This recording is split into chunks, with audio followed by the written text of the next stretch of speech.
Salut à tous, ici Michael, j'espère que vous allez bien. On se retrouve aujourd'hui pour une nouvelle vidéo consacrée au logiciel Blender. Nous sommes toujours dans la formation et cette fois-ci, on commence une grosse partie qui va être ultra intéressante. C'est tout ce qui est utilisation de modifiers. Donc je vais vous expliquer rapidement ce qu'est un modifier. Je vais vous montrer comment générer la géométrie que vous avez sous les yeux, qui est un petit peu évolutive, presque procédurale. Vous voyez, on peut changer en temps réel la longueur de ma barrière. Je pourrais même changer la longueur en termes de mètres pour avoir vraiment une vraie valeur métrique qui va adapter en temps réel mon nombre de répétitions. Donc on va voir tout ça aujourd'hui avec cet exemple concret là et ensuite je vous montrerai des options un petit peu plus spécifiques sur le modifier array qu'on n'utilise pas forcément régulièrement mais qui sont quand même importantes de connaître.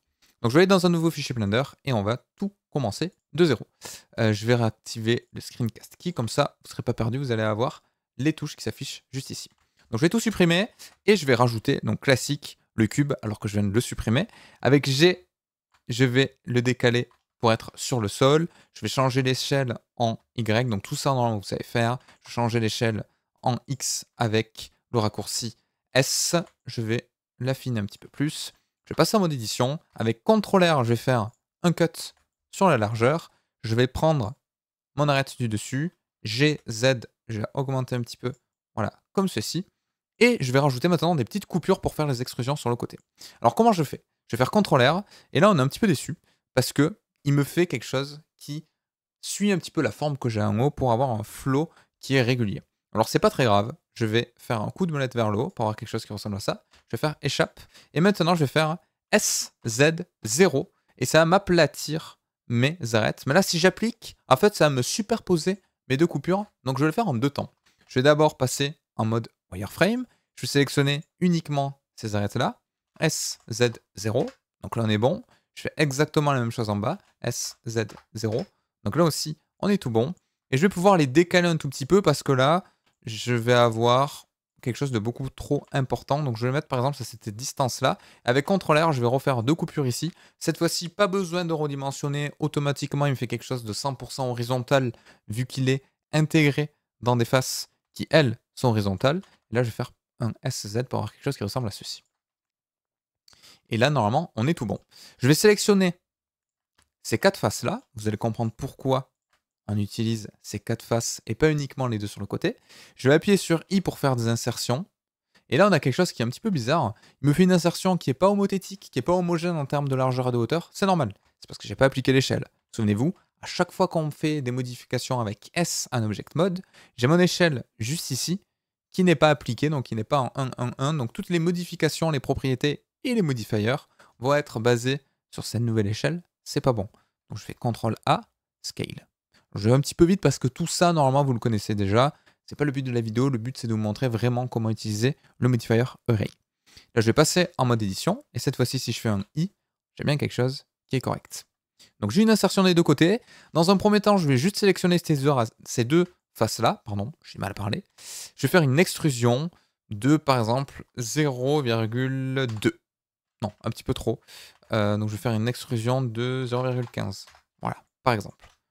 Et donc là, on est pas mal.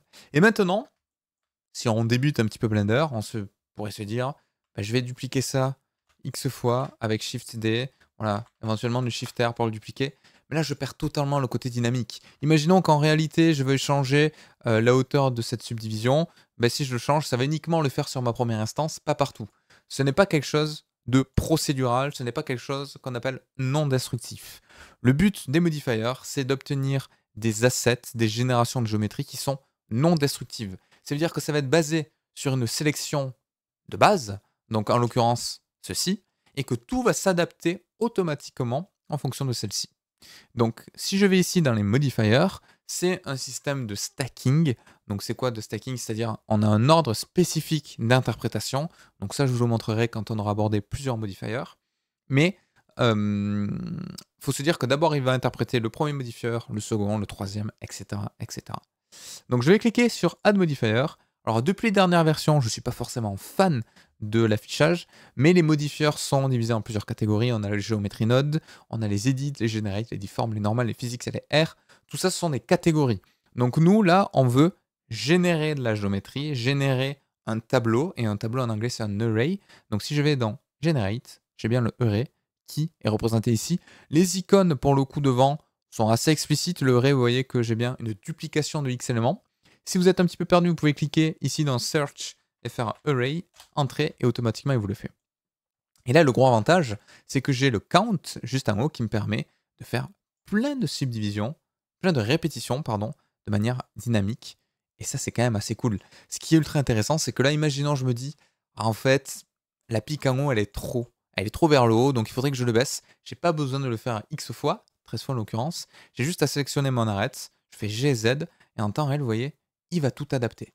C'est le gros avantage. Si là, au final, je veux faire un bevel pour avoir quelque chose d'arrondi, ben, je peux très bien faire un CTRL-B, avoir quelque chose qui ressemble à ceci. Vous voyez, automatiquement, il va me le propager partout. CTRL-Z pour annuler. Donc ça, c'est le gros avantage. Les modifieurs, c'est un système de stacking qu'on qualifie de non destructif. Pourquoi non destructif? Parce qu'on n'a pas besoin d'appliquer ce modifieur. On pourrait le faire, mais là, on ne va pas le faire. Donc on n'a pas besoin d'appliquer ce modifieur. Par contre, ce qui peut être un petit peu déroutant au premier abord, c'est que si je passe en mode édition, imaginons que je vais éditer uniquement ce panneau-là, si je passe en mode édition, je ne peux pas le faire. Parce qu'en fait, ce sont des sortes d'instances qui sont dupliquées avec le modifieur. Alors pour que ce soit un petit peu plus visuel, en haut à droite, je vais activer le cavity un petit peu boss. Voilà, comme ça on a quelque chose qui est un petit peu mieux. Donc on a une autre option qui est également assez intéressante. Et ensuite, on fera le tour des options plus représentatives, plus théoriques de mon modifieur. Mais j'aime bien commencer par un exemple. Je trouve que c'est bien en termes de méthodologie d'apprentissage. Comme ça, vous cernez un petit peu un exemple pratique de dans quel cas de figure on va pouvoir utiliser tel ou tel modifieur. Le array, par exemple, c'est ultra important quand vous voulez faire des barrières, des choses comme ça. C'est quand même assez intéressant. Imaginons que là, je vais rajouter un élément devant, un élément à la fin. Il y a quelque chose qui permet de faire ça, mais je suis un petit peu embêté parce que là, je n'ai pas un élément symétrique qui est dupliqué. Si je passe en mode édition, alors je vais désactiver le modifieur dans ma viewport juste ici. Si je passe en mode édition, vous voyez que j'ai un élément non symétrique qui va être répété. Donc ça marche bien, mais j'ai pas quelque chose qui est parfaitement similaire à gauche et à droite, parce que j'ai pas un élément symétrique par défaut. Alors on va pallier à ça très facilement. Je vais passer en mode édition. Là, souvenez-vous, on avait fait une extrusion de 0,15. Je vais faire exactement la même chose ici. Et je vais faire exprès d'afficher ici mon modifieur. Et vous allez voir ce qui va se passer. Si je fais E et si je fais 0,15 pour avoir exactement la même distance, regardez ce qui se passe. Ça m'a écarté un petit peu tout. C'est normal parce que du coup, ma duplication, elle va être prise en compte sur le nouveau mesh qui est la globalité de celui-ci. Et du coup, ça va écarter un petit peu ma barrière. Donc si je veux écarter les différents éléments entre eux, on pourrait se dire de manière totalement fluide et explicite, là j'ai un facteur qui par défaut est à 1, donc si je l'augmente, ça va m'écarter mes éléments. Ben ouais, ça augmente en fait l'écart entre chacune de mes duplications, mais c'est pas pour autant que ça va extruder mes éléments entre eux, vous voyez, donc je vais avoir du vide. Alors ça peut être quelque chose qui évolue, mais là dans notre cas, pour une barrière, on veut pas ça. Par contre, si je veux sur un mur rajouter des ornements tous les X mètres, mais là, ça va être exactement l'option que je veux.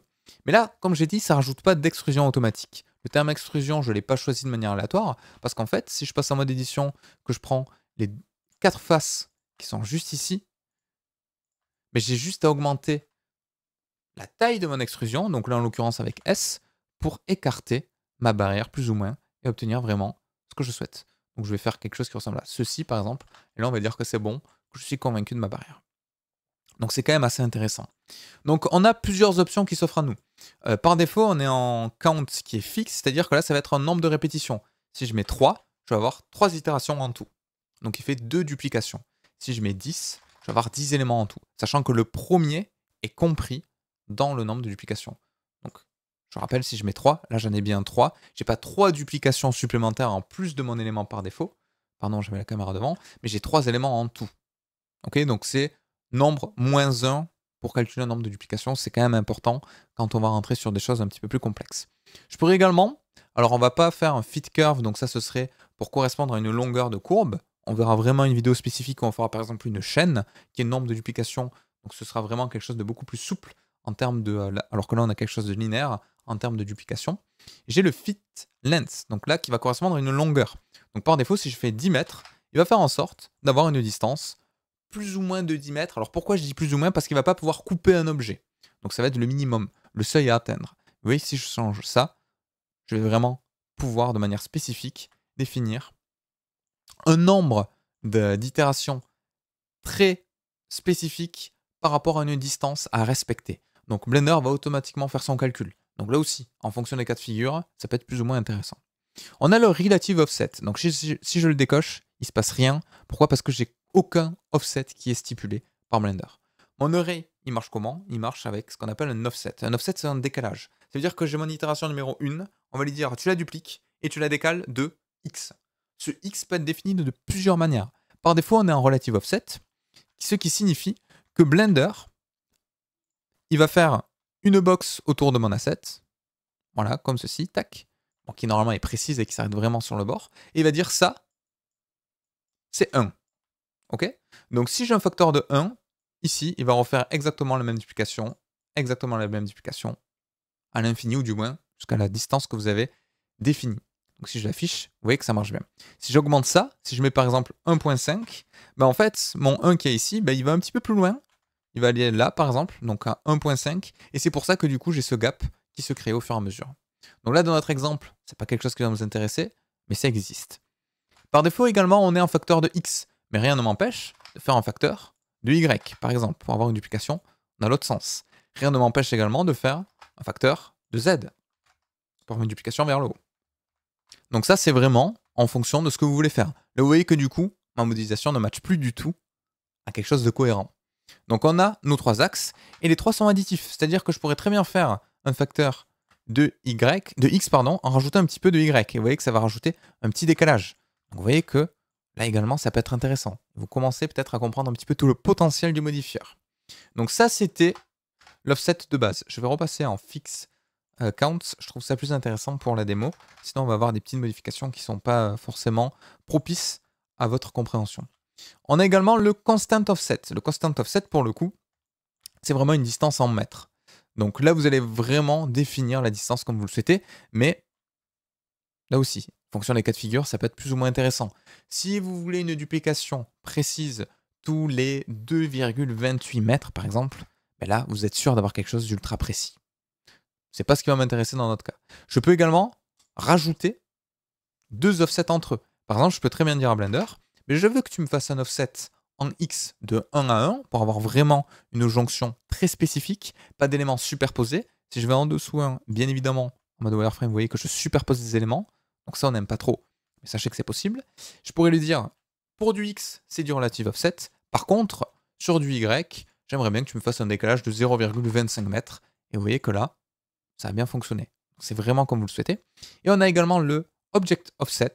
Donc ça, je vous le montrerai juste après avec un autre exemple qui est assez intéressant. Donc le merge, ça va être ultra cool pour fusionner les points qui sont superposés. Pourquoi? Parce que par défaut, là, Blender, vous voyez, quand il fait une duplication, ben là, j'ai des faces qui sont superposées.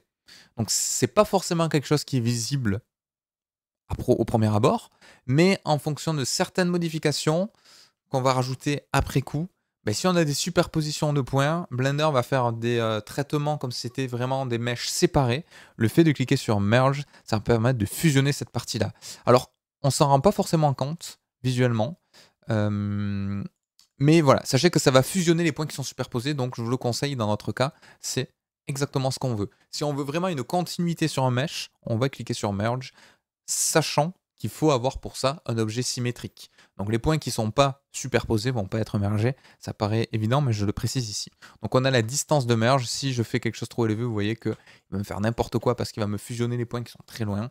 On a également des options pour les UV. Donc ça, on verra dans des exemples spécifiques. Mais sachez que par défaut, Blender vous propose quelque chose qui va vous permettre d'éviter les répétitions d'UV. Parce que là, quelque chose qui peut être assez problématique, c'est que si je fais hop là, un petit render preview, je vais mettre un checker texture que je vais mettre sur la base color par exemple. Voilà, tac. Là, vous voyez, on va avoir des répétitions d'UV. Donc, c'est pas forcément quelque chose que l'on veut lorsqu'on fait des répétitions de mesh. Donc, on a un offset U et un offset V qui va nous permettre de bouger un petit peu tout ça. Alors, pourquoi il ne les fait pas par défaut? Parce que je pense qu'il faut spécifier texture coordinate UV. Voilà, comme ceci.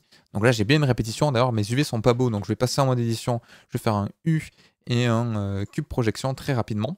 Voilà, donc là, j'ai bien des répétitions d'UV. Par défaut, on était en mode generated. C'est pour ça que ça n'avait rien changé. Mais si je me mets en mode UV, et si je change ici mon U et mon V, vous voyez, ça va pouvoir rajouter un petit peu de déplacement aléatoire, d'offset, pour briser un petit peu la répétition. Donc imaginez qu'on ait une texture de bois ici. Si par défaut je suis en 0, 0, ben on va voir que la texture de bois se répète X fois, c'est pas très beau. Donc en jouant un petit peu avec ces valeurs-là, on va pouvoir rajouter de l'aléatoire et ça va permettre d'obtenir quelque chose d'un petit peu plus crédible. Et enfin, on a le cap. Le cap, c'est ultra intéressant, ça va permettre de rajouter un asset, une modélisation en début et en fin. Imaginons que là, je veux finir ma barrière par, je sais pas moi, quelque chose qui... on va improviser, hein, quelque chose qui ressemble à ceci. Voilà, tac, une sorte de planche, voilà, qui ressemble à ça. Mais je vais pouvoir très bien dire à Blender que au début de ma répétition et à la fin de ma répétition, il rajoute un objet. Alors je vais pouvoir utiliser la pipette, sélectionner ça, sélectionner la pipette, sélectionner ça pour le début et la fin. Là, il nous fait quelque chose de bizarre. Il suffit juste de faire un CTRL-A Scale. Je vous disais, c'est toujours important d'appliquer les échelles. Là, vous avez un exemple précis. Et voilà, en temps réel, il me rajoute quelque chose au début et à la fin. Et si je change un nombre de répétitions, ça va s'ajuster. Donc il n'y a aucun problème sur ça. Alors je pourrais très bien faire une autre modélisation, hein, même une différente pour le début, pour la fin. Je pourrais très bien faire, au lieu d'avoir quelque chose qui ressemble à ça, je vais tout supprimer. Ici, je vais rajouter par exemple un cylindre. Je pourrais très bien avoir un cylindre, hop là, au début et à la fin de ma modélisation. Voilà, il n'y a aucun problème. Autosmooth, tac. Il n'y a aucun problème sur ça, vous faites vraiment ce que vous voulez. Alors je l'ai mal positionné, c'est pour ça que là il me fait quelque chose de bizarre. Mais s'il était bien centré, ça fonctionnerait bien. Voilà, par exemple comme ceci. Donc ça c'est libre à vous de voir. Quelque chose qui est également intéressant que je voulais vous montrer, c'est une autre option qu'on n'a pas vue ici. Donc là j'espère que c'est à peu près clair. Pour des objets qui vont se répéter X fois dans une scène, le ré c'est ultra intéressant. Donc pour faire des barrières, pour faire des chaînes, pour faire des cordes, pour faire tout élément qui est répétitif. Parce que le gros avantage, comme je le disais tout à l'heure, c'est que déjà on a les paramétrages ici qui sont non destructifs, donc à tout moment je peux revenir dessus. J'ai également possibilité en temps réel de changer ma modélisation. Donc là si je me dis, ouais ma barrière elle est un petit peu trop simple, j'aimerais bien faire une sorte d'extrusion juste ici pour ajouter des détails. Voilà, vous voyez, en temps réel, je peux rajouter. Pareil ici. Si je me dis, ouais, c'est un petit peu trop répétitif, j'aimerais bien ici changer un petit peu la forme de ma barrière. Voilà, je pourrais très bien faire quelque chose qui ressemble à ça. Et là, vous voyez le merge, par exemple typique. Le merge, vous voyez le seuil à partir duquel, tac, il va venir fusionner les points. Donc ça peut être intéressant. Donc par exemple, si je veux quelque chose qui ressemble à ça, voilà, c'est possible également. Vous faites vraiment ce que vous voulez. Maintenant, dernier exemple, c'est le fameux Object Offset, qui est un petit peu plus complexe, un petit peu plus théorique, donc je vais vous montrer ça avec un cube. Donc le Object Offset, c'est quelque chose qui va indiquer à Blender que mon déplacement de duplication n'est pas basé sur une valeur numérique de distance en mètres ou de nombre de répétitions, mais enfin de distance ou d'offset par rapport à l'échelle de mon objet, mais un objet qui va définir mon point de pivot, entre gros guillemets, de duplication, mon point de référence de duplication. Donc moi j'aime bien pour l'exemple utiliser à chaque fois un objet de type empty, donc Shift A empty, mais ça marche également avec un mesh classique. Donc là je vais sélectionner mon cube, je vais faire Array et je vais passer en Object Offset et je vais mettre mon empty. Par défaut il ne se passe rien. Il ne se passe rien pourquoi, même si je mets 10 duplications, parce que mon empty est superposé à mon cube. Par contre, qu'est-ce qui se passe? Je vais passer en mode viewport ici, tac, wireframe, je vais sélectionner mon empty, comme ça vous avez un petit peu les deux représentations, mais ce qui va être intéressant c'est de voir ce qui se passe ici. Si je déplace mon empty, regardez ce qui se passe, j'ai bien mes duplications, vous voyez là en mode wireframe, qui vont se déplacer jusqu'à obtenir quelque chose qui ressemble à ça. Donc en gros, la position de mon empty, c'est la position de ma première duplication et qui va être ensuite itérée X fois. Alors c'est toujours compatible avec le fit length, si jamais je veux une distance spécifique, avec le fit curve si je veux suivre une curve, donc ça on le verra dans une autre vidéo. C'est la seule option qu'on ne verra pas aujourd'hui parce qu'elle est vraiment très spécifique, ça nécessite des connaissances sur une curve. Alors je pourrais vous montrer hein, très rapidement si je rajoute une curve juste là, tac, et que je me mets en fit curve et que je sélectionne ma curve, vous voyez, il va se baser, hop là, si je la mets juste là, sur la distance de ma curve. Donc en fonction de la distance de ma courbe, il va tout simplement le dupliquer. Alors c'est une distance globale, hein. Donc si je le mets ici, vous voyez, il prend cette distance-là, il le met là. Alors pour que ce soit vraiment représentatif, il faudrait que j'ai une curve toute droite. Vous voyez que la fin de ma courbe représentera la fin de ma duplication. Bon là, tant que vous n'avez pas d'exemple spécifique, c'est pas forcément parlant. Donc on va repasser en fixed count. Donc là, vous remarquez une chose, c'est que mon empty va définir la position de ma première duplication qui va être itérée x fois. Mais ce qui est intéressant avec ce mode-là, c'est que non seulement il va hériter de la position de mon empty, mais de toutes ces transformations. Donc si je fais une transformation, vous voyez, en z, ben, ça permet de créer un offset. Si je fais une transformation dans n'importe quel sens, il me crée vraiment un offset pour la position, mais ça marche également pour la rotation et pour l'échelle. Alors pour la rotation, c'est ultra intéressant, mais pour l'échelle aussi.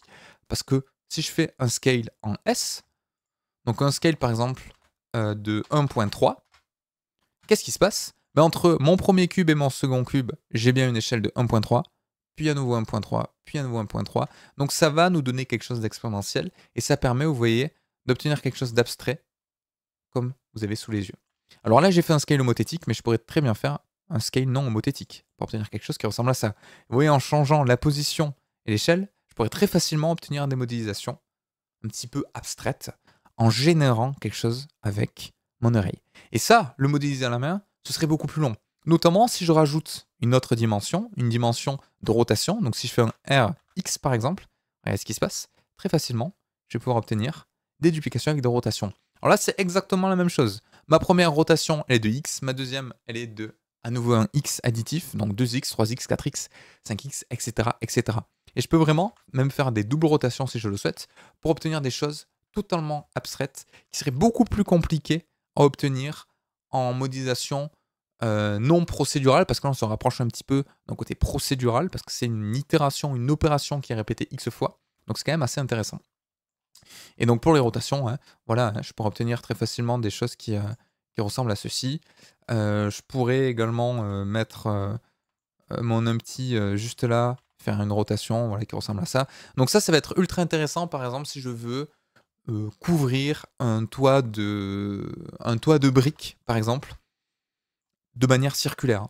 Ben, je pourrais très bien dire à Blender que, hop là, je me place juste ici, je vais remettre mon empty au milieu, avec Alt-G, et là, si je fais une rotation en Z, regardez ce qui se passe. Et ça a bien dupliqué mes objets X fois.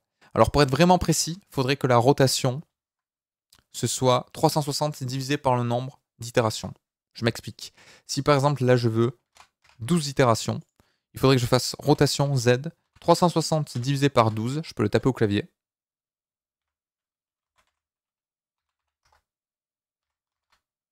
Bon, il me le prend pas. Pourquoi il me le prend pas?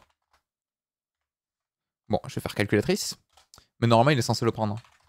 Divisé par 12, donc c'est 30 degrés. Donc si je fais RZ 30, vous voyez, j'ai bien quelque chose qui est précis et j'aurai le même écart entre chaque élément. Et du coup, ça pour recouvrir un toit de briques, par exemple, mais juste à faire ça. Ensuite, je peux passer en mode édition. Je peux modéliser ma brique, ma tuile, ce que je veux. Alors vous voyez qu'on a des superpositions ici, donc ce serait quelque chose à ajuster sur l'échelle, par exemple, de mes éléments. Mais voilà, ça me permettrait très facilement de faire quelque chose qui ressemble à ça. Et comme je disais la dernière fois, c'est un système, enfin comme je disais en début de vidéo, pardon, c'est un système de stacking, donc de superposition de modifieurs. Donc rien ne m'empêche, après coup, de rajouter un autre modifieur de type array. Je lui dis cette fois-ci de faire des duplications en Y, en Z, pardon. Et je pourrais superposer différents éléments. X fois. Et si je veux aller encore plus loin, si vous avez bien compris, je pourrais utiliser un autre empty. Donc pour changer la forme, je vais mettre par exemple voilà, un single array, que je vais mettre juste là. Je pourrais lui dire, tu rajoutes un autre modifier de type array avec un object offset qui cette fois-ci est mon empty 1. Je vais un petit peu augmenter sa hauteur, par exemple juste ici. Je vais faire une petite rotation en Z, voilà, par exemple comme ça. Et je vais lui dire, tu me fais X rotation. Et voilà ce que je pourrais obtenir très facilement en dupliquant X fois mes éléments. Donc ça ouvre un petit peu un champ des possibles assez fou, avec juste un modifieur, juste des duplications, juste des itérations. Mais vous voyez, pour faire des toits, pour faire des choses un petit peu mécaniques, les possibilités sont vraiment assez infinies, donc c'est assez cool. Et ce qui est vraiment bien, c'est que vu que c'est du non destructif, ben, je peux très bien en temps réel, vous voyez, par exemple, dupliquer ça, faire moi-même ma rotation, mes modifications, et en temps réel, il va venir tout ajuster, donc c'est quand même assez intéressant. Donc vous pouvez vous amuser avec ce modifieur. Vous allez vous apercevoir des fois que vous allez vous lancer dans des modélisations polygonales classiques et vous allez vous dire: «Ah ouais, mais en fait, il y a plein de répétitions, j'aurais pu utiliser un array», et c'est en faisant ces erreurs-là que vous allez vous forcer à utiliser le modifieur, à voir un petit peu le potentiel, et intuitivement, quand vous allez commencer une modélisation, vous allez savoir si oui ou non vous pouvez utiliser un modifieur qui va vous faciliter la vie. Parce qu'un modifieur, c'est ça, c'est un facilitateur qui va vous permettre de générer des géométries de manière totalement dynamique, de manière non destructive, pour avoir quelque chose de beaucoup plus souple en termes de pipeline et de processus de fabrication. Donc c'est à peu près tout pour aujourd'hui. J'essaierai de vous trouver d'autres exemples pratiques. Donc quand on fera des modifications, d'autres modélisations, pardon, on utilisera plus ou moins des modifieurs. Donc vous allez voir que le but, c'est que ça devienne vraiment intuitif et explicite pour vous. N'hésitez pas si vous avez des questions spécifiques sur le Discord de la communauté qui est présent dans la description. Je remercie également les partenaires, j'oublie souvent de les remercier, mais il y a Oli qui me suit sur pas mal de projets, qui vous permet d'avoir des réductions avec le code Michael5 ou avec le code Michael. Si jamais ça vous intéresse, ce sera dans la description ou en commentaire épinglé. Également Instant Gaming qui vous permet de gagner chaque mois le jeu de votre choix. Donc voilà, plein de petits partenaires qui me suivent sur tous les projets, donc c'est vraiment cool. Merci à eux. Merci à vous également d'être de plus en plus nombreux. Et sur ce, je vous dis à la prochaine. Ciao, ciao. On verra d'autres modifieurs. A plus.